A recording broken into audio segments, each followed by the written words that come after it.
Aujourd'hui, l'informatique est présente partout autour de nous. Nous sommes obligés de vivre avec et par conséquent, nous sommes contraints de nous adapter à ce qui semble désormais faire partie de notre évolution. Quand on a baigné dans cet environnement depuis tout petit, l'apprentissage se fait comme un jeu et tout est très vite assimilé. Ce qui n'est pas le cas quand on n'a pas grandi avec ces nouvelles technologies et qu'on est bien obligé de devoir suivre cette évolution ou plutôt cette révolution. Il en résulte un véritable problème appelé la fracture numérique.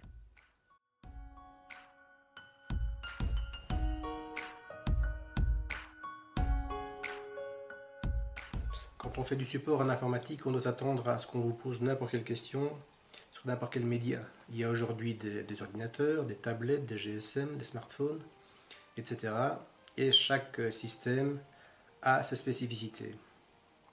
On me pose généralement 5 types de questions bien précises.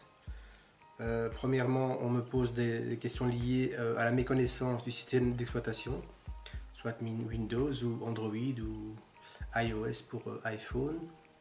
On me pose aussi souvent les questions liées à des problèmes de virus, de malware.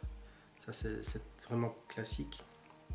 Et je donne aussi donc du coaching ou des formations en petits groupes à des personnes âgées. Tu veux acheter quoi en fait?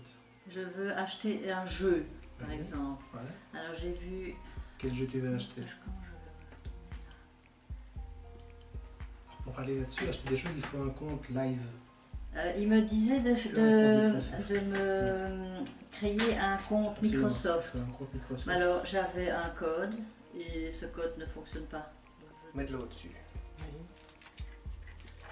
Alors j'ai contacté Sandrine via son Facebook. Lui demander son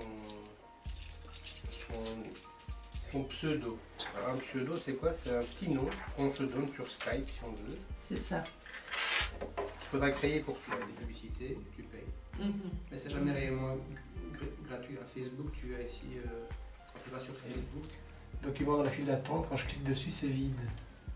Oui. Quand ça vous arrive, il faudrait voir, quand vous allez là, oui, qu'est-ce qui a marqué ici.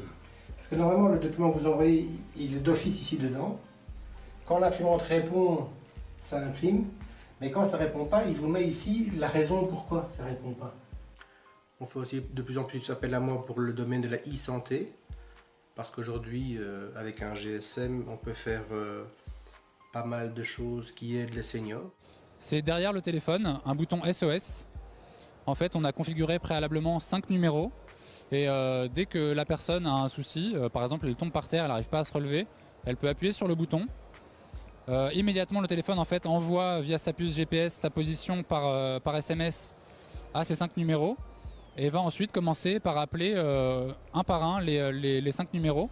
Le téléphone va automatiquement passer en mode main libre.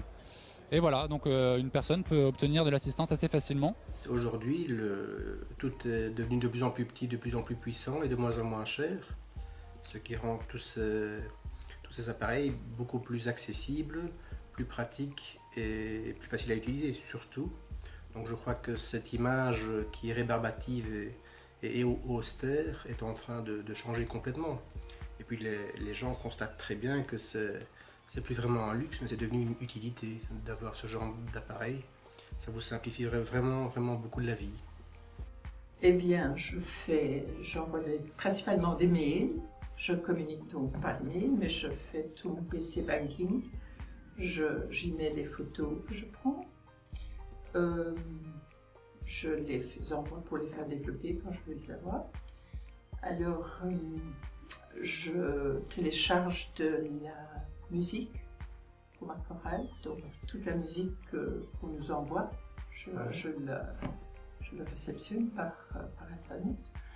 Alors, qu'est-ce que je fais encore? Je vais énormément sur Internet, je fais des recherches. Dès que je me pose une question à propos de quelque chose, je vais voir la réponse. Tu as le réflexe Internet, c'est ça? J'ai un réflexe Internet, tout à fait. Parce que tout m'intéresse et on se pose tellement de questions. Aussi sur Facebook.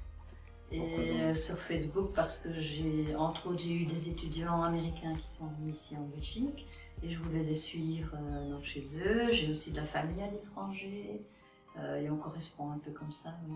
Et puis bon, comme ça je suis entre autres par exemple le site de la paroisse. Et, voilà, parfois c'est un peu difficile au départ, mais bon, si on enlève l'idée qu'on va faire une grosse bêtise et qu'on dit que bon, finalement non, ça ira, on va pas effacer les données et tout, alors on se lance. Bon, c'est parfois à l'intuitif, parfois bon, je demande conseil, alors oui, j'apprends et j'aime bien apprendre. Ce que je trouve qui est important, et je regrette, mais on voit manifestement qu'il y a quand même une rupture numérique au niveau des générations, quoi, disons. Et bon, je suis sorti de Réto en 51, nous étions 44, bon, il y en a quelques-uns qui sont décédés, mais dans ceux qui restent, il n'y en a que 8 qui sont connectés. Ayant reçu un ordinateur, ben, j'ai dû commencer à m'y intéresser et cela m'a beaucoup aidé pour faire énormément de choses que sinon je n'aurais pas pu faire seul, quoi, disons. Notamment comment dirais-je, des successions, notamment tout le courrier, notamment l'échange par email, la quantité de gens, scanner, voilà. Non, alors je sais bien que chacun n'a pas les mêmes dispositions, le même intérêt, mais je trouve que ça vaut la peine d'essayer et de voir, mais pour beaucoup de gens, ça peut leur changer la vie, quoi. Oui.